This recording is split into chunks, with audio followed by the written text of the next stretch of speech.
क्या आप जानते हैं कि कैलाश पर एक समय ऐसा भी आया था जब माता पार्वती स्वयं अपने सबसे करीबी व्यक्ति की परीक्षा में पड़ गई थी। एक ऐसा संबंध जो प्रेम से जन्मा पर धैर्य की अग्नि में परखा गया। ये लोक कथा आरंभ होती है कैलाश पर्वत की उस संध्या से जब चारों दिशाएं शांत थी और महादेव ध्यान में लीन थे। माता पार्वती ने धीरे से कहा, हे नाथ, आप सबके हैं, पर कभी आपने ये नहीं सोचा कि आपके परिवार में कोई ऐसा हो जो मेरी गलतियों को दिखाए, जो मुझे सच से रूबरू कराए। महादेव ने आंखें खोली। उनकी दृष्टि गहरी थी, मानो भविष्य देख रही हो। उन्होंने बिना कुछ कहे अपनी जटा से एक सूक्ष्म प्रकाश निकाला। वो प्रकाश भूमि पर गिरा और एक स्त्री का रूप ले लिया। उसका मुख शांत था, पर दृष्टि तीक्ष्ण, वस्त्र साधारण, आचरण कठोर। महादेव बोले, पार्वती, ये देवी निरीक्षा है। ये न प्रशंसा करेगी न तुष्टि देगी, ये केवल सत्य बोलेगी।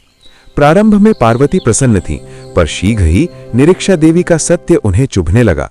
पूजा में कहती भाव में कमी है, सेवा में कहती अहंकार छिपा है, श्रृंगार में कहती ये आत्मा से मेल नहीं खाता। धीरे धीरे वो आवाज पार्वती के मन में बोझ बन गई। एक दिन पार्वती टूट गईं। उन्होंने महादेव से कहा, नाथ, ये देवी मुझे प्रतिदिन मेरी कमियां दिखाती हैं। मैं स्वयं को अपूर्ण अनुभव करने लगी हूं। महादेव मुस्कुराए, पर उस मुस्कान में गंभीरता छिपी थी। उन्होंने निरीक्षा देवी को बुलाया और कहा, अब तुम्हारा स्थान कैलाश नहीं, पृथ्वी होगी। जहां भी आत्ममंथन होगा, जहां भी सत्य स्वीकार किया जाएगा, वहां तुम्हारी उपस्थिति मानी जाएगी। तुम्हारे बिना कोई साधना पूर्ण नहीं होगी। कहते हैं, आज भी जब कोई व्यक्ति अपने दोष स्वीकार कर परिवर्तन की ओर बढ़ता है तो शास्त्र उसे निरीक्षा देवी का प्रभाव कहते हैं। ये कथा हमें सिखाती है कि जो हमें सबसे अधिक चुभता है वही हमें सबसे अधिक निखारता है।